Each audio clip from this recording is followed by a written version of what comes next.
So go into the T-share, how they Mhm. work a little bit, because they have a Sure. compounding effect. It ratchets it up. And I think you Yeah. can explain it a lot better than I can. Yeah, no problem. So the T-share is a value proposition, right? When you're buying hex, you're buying a stake hex. And what that means is that when you're staking hex, you're making a claim to obtain a T-share or some shares, right? Whatever quantity you get. And what that then implies is that you're trying to get a share of the daily payout that the system generates. And that payout is divided out amongst the stakers in the system. And that's where the payout per T-share number comes from. So that number is typically around 5.75 around these days. So what that means is then if you're staked and you have one T-share, you're getting 5.75 hex a day. And that's it. So if you're getting that payout,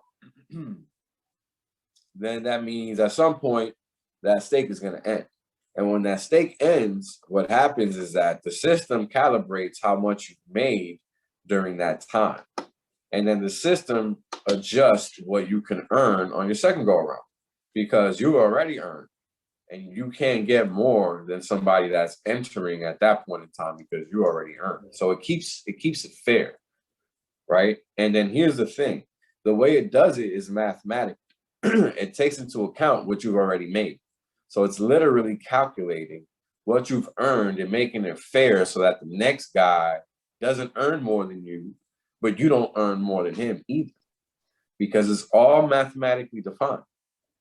So over time, the system is going to require you to pay up with more hex to obtain that T-share.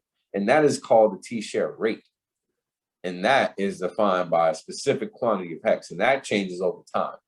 And those are like little Bitcoin halvings, if you will, because that's what's actually happening in the system.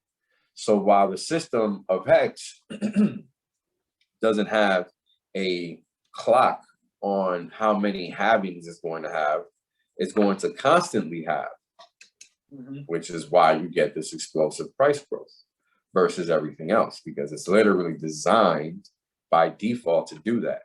Because every time the system is recalibrating, it's requiring more hex because there's literally no line in the code that says it can go down.